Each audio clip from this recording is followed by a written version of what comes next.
Bapak Ibu, Assalamualaikum warahmatullahi wabarakatuh. Jadi pada siang hari ini saya ingin sedikit memaparkan tentang rapor pendidikan ya. Dan sebenarnya tentang rapor pendidikan ini, tentang rapor pendidikan kita terutama di sini ini harus diketahui oleh semua teman-teman teman guru dan juga teman-teman pegawai, semua harus tahu gitu. Karena sekarang itu semua perencanaan di sekolah itu harus berbasis data dan itu disyaratkan dia. Nah, salah satu yang kita pakai dasar sebagai untuk merencanakan program-program di sekolah adalah rapor pendidikan. Oleh karena itu kita coba sekarang membedah sedikit, nanti waktu rapat secara luas juga kita bedah, dan ini sekarang kita lebih lingkup kecil, nanti kita bedah lagi ke lingkup yang lebih luas gitu. Nah, ini tentang rapor pendidikan kita Bapak Ibu. Dan pada kesempatan ini ada 3 topik saya bahas di sini Bapak Ibu. Yang pertama tentang sekilas tentang rapor pendidikan itu sendiri. Kemudian artinya kita kenal kayak apa sih rapor pendidikan itu. Kemudian yang kedua bagaimana cara kita menggunakannya, mengaksesnya bagaimana. Kemudian yang ketiga kita buka rapor kita di sini, rapor sekolah kita gitu yang ketiga. Baik, kita mulai aja tentang sekilas rapor pendidikan. Bapak Ibu, rapor pendidikan ini sebenarnya bukan barang baru ya, tetapi merupakan pengembangan juga. Kalau dulu namanya rapor mutu. Ada EDS dulu kan, kalau ada akreditasi, kemudian SPMI, kita sering nyusun EDS manual ya, bagikan pertanyaan-pertanyaan, centang-centang dan sebagainya. Itu namanya rapor mutu kalau dulu. Sekarang setelah kurikulum merdeka, maka berubahlah dia menjadi rapor pendidikan ya. Tampilan utamanya seperti latar belakang di bawahnya, di belakangnya itu udah tampilan awalnya. Nah, kita lihat Bapak Ibu ya, rapor pendidikan itu apa sih gitu. Bahwa rapor pendidikan ini adalah suatu platform yang menyediakan data laporan hasil EDS, hasil evaluasi sistem pendidikan ya.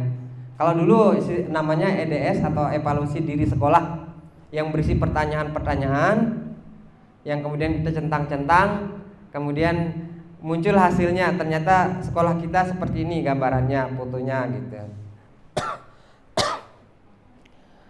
Terus ini yang disempurnakan seperti saya katakan tadi. Jadi hasil evaluasi sistem pendidikan yang disempurnakan menjadi rapor pendidikan. Kalau dulu rapor mutu disempurnakan menjadi rapor pendidikan. Nah, yang ini kemudian kebijakan evaluasi ini lebih menekankan pada orientasi terhadap mutu pendidikan dan sistem yang lebih terintegrasi. Nah, itu sekilas. Jadi sebenarnya ada 2 istilah nantinya. Sekarang yang muncul di platform rapor pendidikan ini sebenarnya bukan rapor, tetapi masih berupa profil pendidikan. Sebab kalau yang namanya rapor itu harus ada nilai pembanding deltanya ya, before after gitu kan ya. Jadi setelah dikurangi sebelumnya nilainya berapa gitu. Itu baru ya, selisih pembanding, selisih delta, baru namanya rapor. Kalau yang sekarang yang timbul di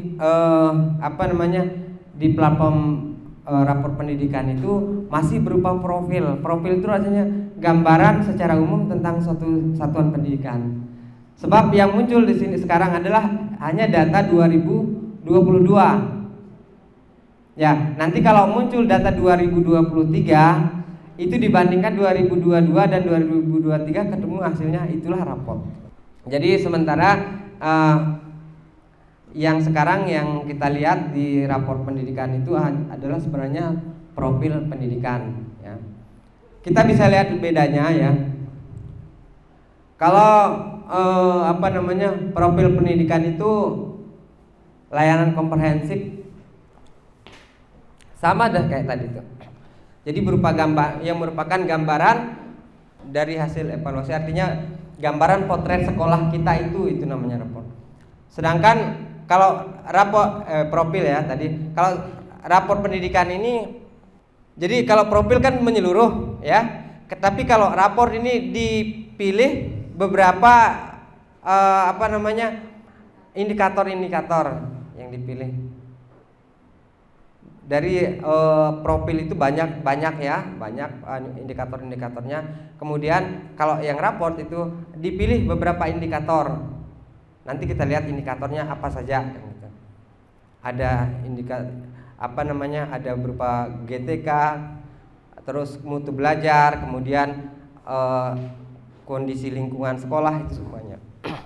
Nah, sumber data dari raport pendidikan itu banyak ya. Dan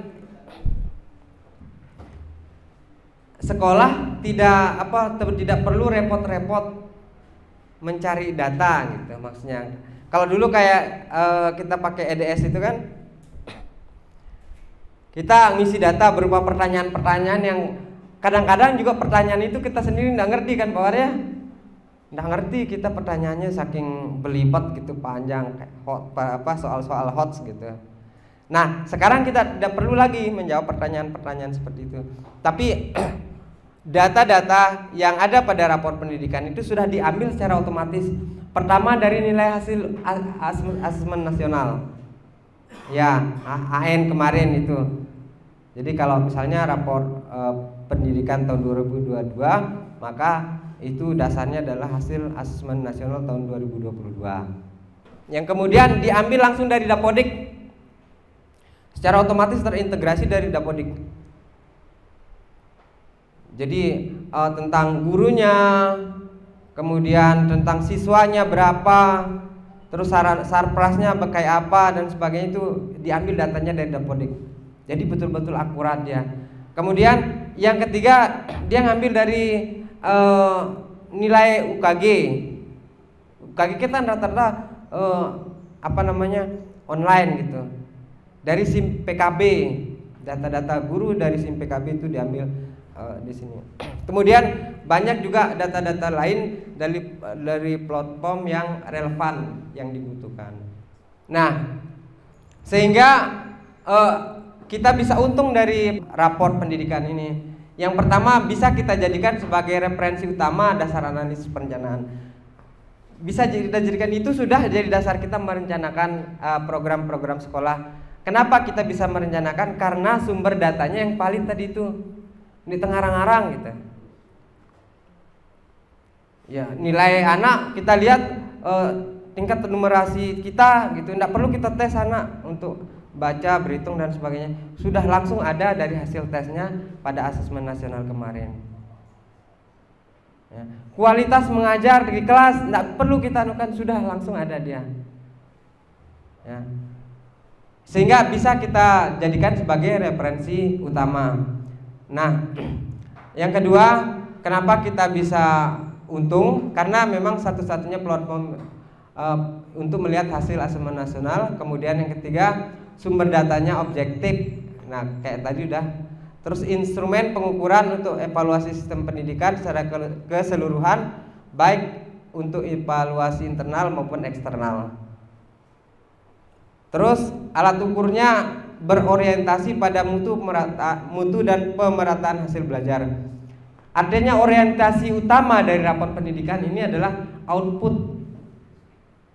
Output itu artinya kesiswanya, mutu pendidikan di siswa itulah muara utamanya. Nah, kemudian keuntungan yang bisa diambil dari raport pendidikan ini adalah platform ini menyajikan data yang terpusat sehingga satuan pendidikan tidak perlu menggunakan beragam aplikasi sehingga dapat meringankan beban administrasi. Ya kayak tadi itu tidak perlu pakai instrumen-instrumen pertanyaan-pertanyaan yang membingungkan itu gitu. Ini keuntungannya Bapak Ibu. Seperti saya katakan tadi bahwa muara utamanya adalah pada siswa Bapak Ibu. Sehingga ini di dalam rapor pendidikan ini kita mengenal ada 3 komponen ya. Jadi komponen utamanya adalah output, muara utamanya output. Output itu berisi kualitas capaian pembelajaran siswa. Nah, kualitas ini sangat berpengaruh pada input dan prosesnya.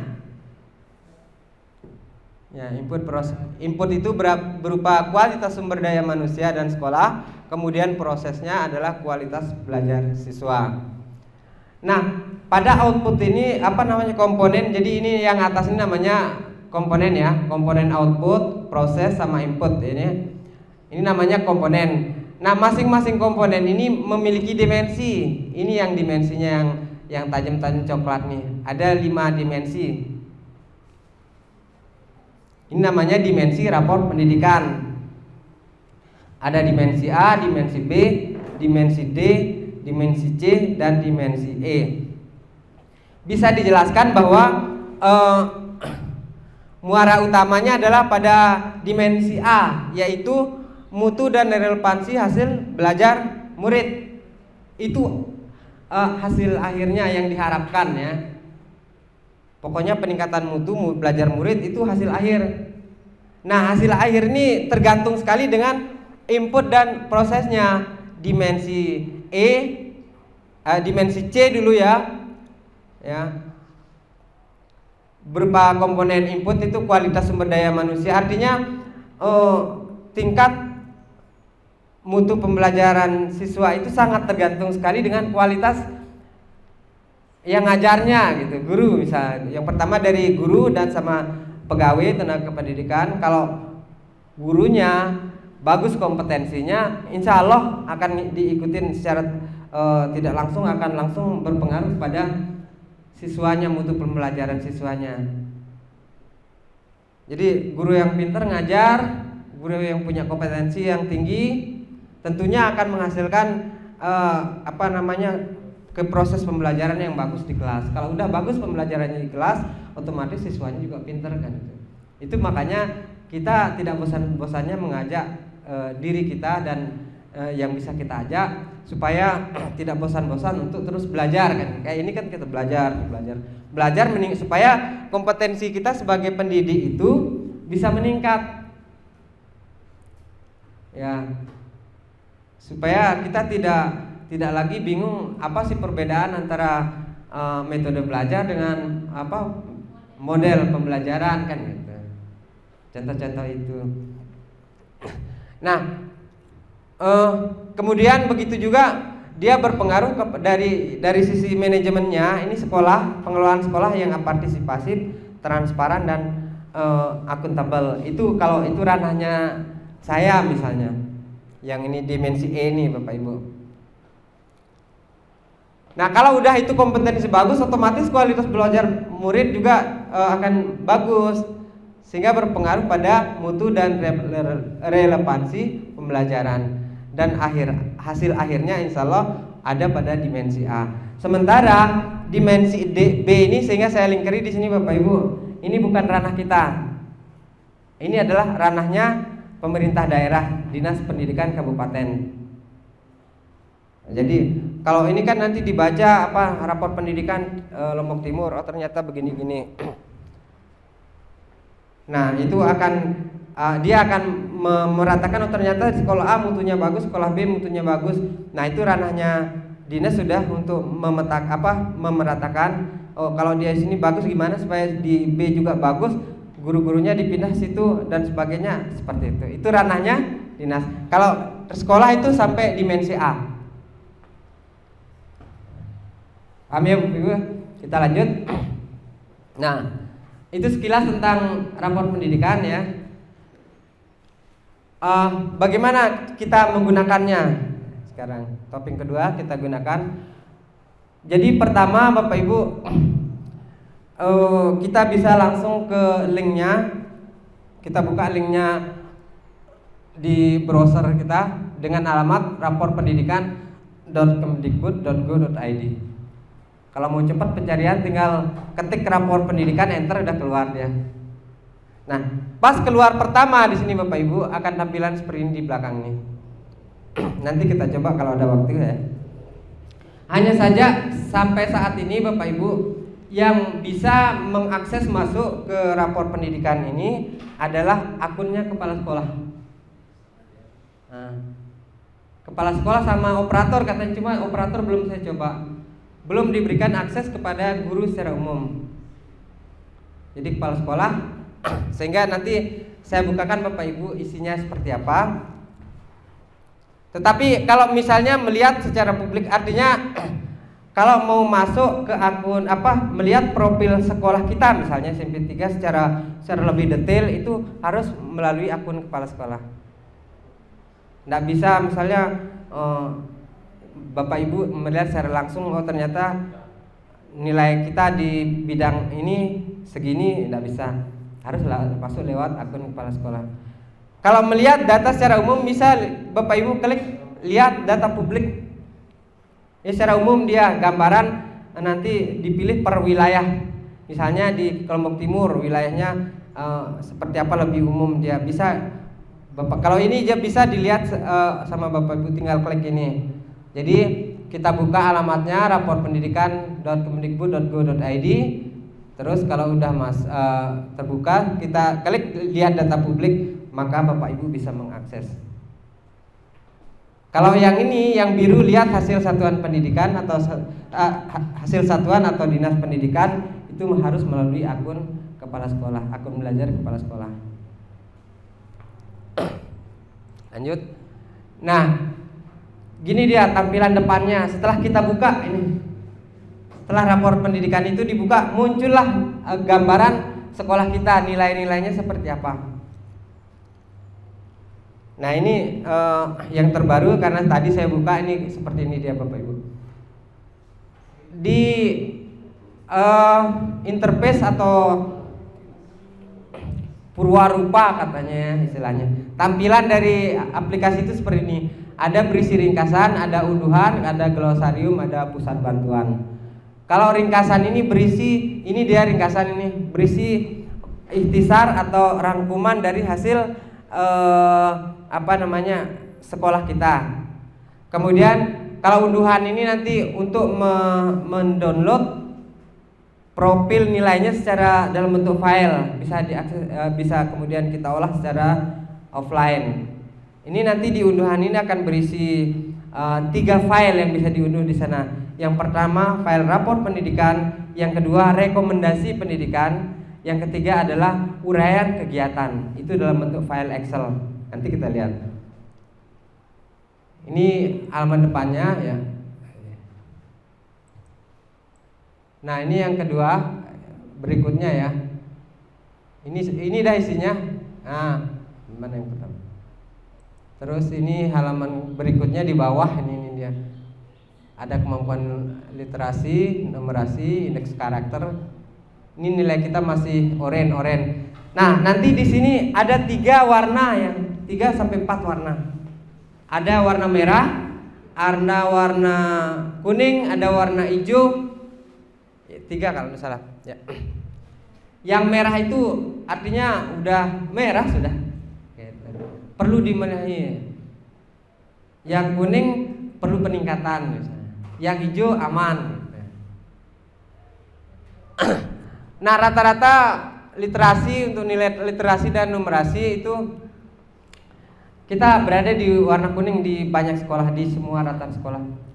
Cuman satu kemarin SMP 1 Aimal katanya literasinya udah hijau dia. Ya.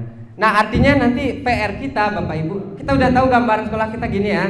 Sekarang untuk kedepannya direncanakan bagaimana kegiatan apa yang perlu kita lakukan supaya nanti hasilnya bisa hijau gitu. Itu yang rapot itu fungsinya. Itu namanya perencanaan berbasis data atau PBD. Nah, misalnya kalau kita ini kan udah hijau nih, ada iklim keamanan sudah hijau, udah bagus sekolah kita keamanannya. Artinya tidak ada bullying misalnya. Ini datanya dari mana? Dari asesmen nasional kemarin kan ada Sulinjar kemarin ya, survei lingkungan belajar itu. Bapak Ibu juga ngisi. Ada pertanyaan-pertanyaan. Kalau ini bully enggak? Ini anak ada enggak? Gini-gini karena pertanyaan itu. Itu dia. Sehingga karena Bapak Ibu ngisinya bagus, hasilnya hijau. Nah, gitu. Kemudian kesetaraan gender sudah kita bagus juga, udah hijau. Kemudian kebinekaan juga masih perlu perintisan. Sistem inklusivitas, karena kebetulan di sini kita sebenarnya harus ada itu inklusif itu ya, inklusi ya harus ada. Artinya karena sementara pemahaman kita yang inklusif, anak-anak yang inklusif itu adalah yang bermasalah apa namanya, misalnya tunarungu atau apa. Padahal anak yang punya kelainan sedikit itu juga inklusif sebenarnya. Ya, hiperaktif, kemudian dia apa namanya, otaknya tidak terlalu main gitu. Itu kan inklusif sebenarnya. Ya, inklusif pokoknya yang perlu penanganan lebih khusus, tidak anak yang tidak berada pada rata-rata itu. Yang sangat pintar sekali itu juga harus kita cara penanganannya juga harus beda juga. Nah, kalau yang begitu baru namanya kita menerapkan inklusivitas itu. Nah, terus kemudian yang ini nilai uji kompetensi guru ini diambil dari SIM PKB. Kalau yang sebelum yang kayak angkatan-angkatan kita yang lama-lama dulu ada tes UKG dulu kan, sebelum sertifikasi ada UKG. Yang sekarang kan lewat itu ya SIM PKB ya. Kita masih kuning lah. Terus yang di tengah itu pengalaman pelatihan. Mungkin ini terbaca dari nih Bu, terbaca dari PMM, akses PMM ini.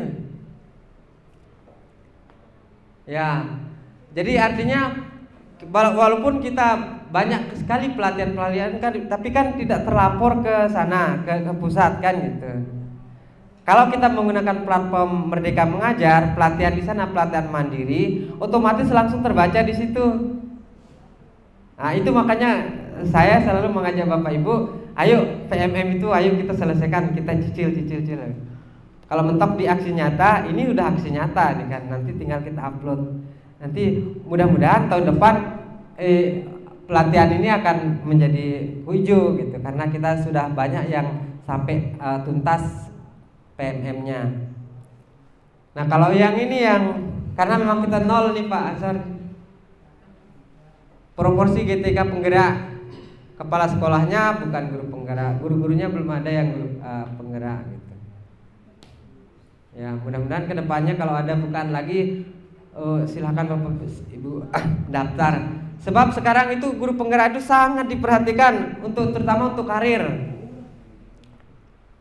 Pertama misalnya kalau Bapak Ibu punya visi untuk bisa jenjang karirnya naik tingkat, misalnya jadi kepala sekolah, jadi pengawas, itu lewat guru penggerak sekarang.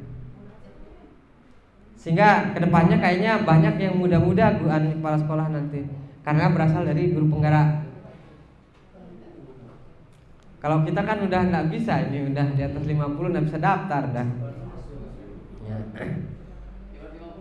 Nggak bisa dah.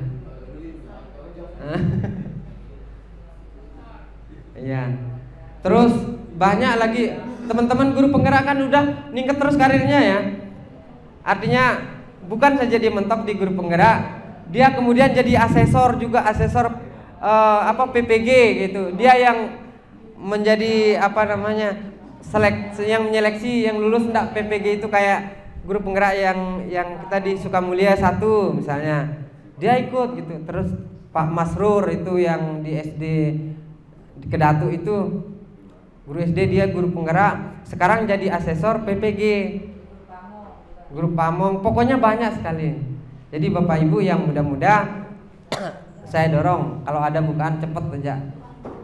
Jangan takut, jangan abot repot gitu. Memang jadi guru penggerak, sekolah penggerak, guru penggerak repotnya luar biasa. Lalu jangan khawatir lah, jangan takut repot. Mudah-mudahan kedepannya ada lah, ini enggak lagi merah di sini. Nah, itu tadi Bapak Ibu, itu halaman muka berisi ringkasan kondisi sekolah kita. Nah, setelah ini kalau kita ingin lebih detail dari kondisinya itu, kita bisa mengunduh filenya. Yang seperti saya katakan tadi, ada 3 file yang bisa diunduh. Yang pertama namanya file rapor pendidikan yang berisi gambaran kondisi sekolah kita. Kemudian yang kedua rekomendasi PBD. Artinya rekomendasi PBD ini nanti kan berisi, oh ternyata sekolah kita nilainya di numerasi atau literasi misalnya gini, rendah misalnya. Maka di sana muncul akar masalahnya apa. Kalau dulu awal-awal itu kita sendiri yang nyari akar masalah kan Pak Bli ya, waktu pelatihan kemarin komite itu. Kalau sekarang udah otomatis dia dikasih kita dari pusat. Ada akar masalahnya ini, kemudian setelah itu ada rekomendasi ini cara mengatasinya gitu. Kegiatan ini cara yang harus dilakukan oleh sekolah untuk mengatasi permasalahan itu. Nah, rekomendasi ini sekarang harus kita pakai dia pada ketiga, harus direncanakan pada kegiatan sekolah. Masuk kalau misalnya dia berbiaya, maka harus dibiayai dari dana BOS tuh kegiatannya. Itu gunanya Bapak. Nah, ini namanya PBD atau perencanaan berbasis data. Nah, ini tahapan-tahapannya ya. Kita udah unduh, kita pelajari 3 file itu ya. Ini kita sudah masuk ke tahap 1, yaitu kita pelajari. Setelah itu kita lihat prioritas masalah. Kalau kita misalnya di sini ada 5 prioritas masalah yang harus kita atasi berdasarkan rekomendasi itu. Setelah itu kita menentukan kegiatan untuk membenahi akar masalah. Kalau udah menentukan kegiatan, maka kegiatan itu kemudian dimasukkan ke dalam RKT atau rencana kerja tahunan sekolah ya. Ya, dapat dianggarkan melalui ARKAS. ARKAS itu aplikasi rencana kerja dan anggaran sekolah. Jadi intinya ini dia yang file rekomendasi itu. Misalnya di sini ada 5 masalah yang ditekankan. Yang pertama, kemampuan literasi di sekolah kita masih di bawah kompetensi minimum. Nilainya 1,65. Nah, kenapa? Ini dilihat dia akar masalahnya ternyata sebagian besar peserta didik dalam kategori cakap dan dasar, terutama dalam hal kompetensi membaca teks informasi, kompetensi membaca teks sastra, kompetensi mengakses dan isi teks itu ada nilai-nilainya itu. Nah, kemudian direkomendasikan untuk benahi bagaimana apa yang harus kita lakukan, yaitu memanfaatkan platform Merdeka Mengajar untuk meningkatkan kapasitas guru dan kepala sekolah terkait materi literasi. Nah, ini yang harus kita programkan gitu, Pak Ibu. Kalau dia berbiaya nanti tinggal dimasukkan ke dalam ARKAS. Dan ini jadi ada literasi. Ini dah ya. Nanti file ini kan sudah saya share di grup ya, sudah tinggal dibuka. Nah, intinya bagaimana kita mempergunakan raport pendidikan itu. Yang pertama, kita mengidentifikasi masalahnya apa, akar masalahnya apa, kemudian kita refleksi dia, ya cari akar masalahnya, bagaimana penanganannya, kemudian setelah itu kita tindak lanjuti berupa benahi, oh ini harus dibenahi. Nah, itu dia sekilas Bapak Ibu tentang raport pendidikan kita. Demikian Bapak Ibu, kurang lebihnya mohon maaf. Saya berharap hari Kamis nanti ada juga yang presentasi ya. Terima kasih. Sekian. Assalamualaikum warahmatullahi wabarakatuh. Dan mari kita tutup acara dengan sama-sama melapaskan hamdalah. Alhamdulillah.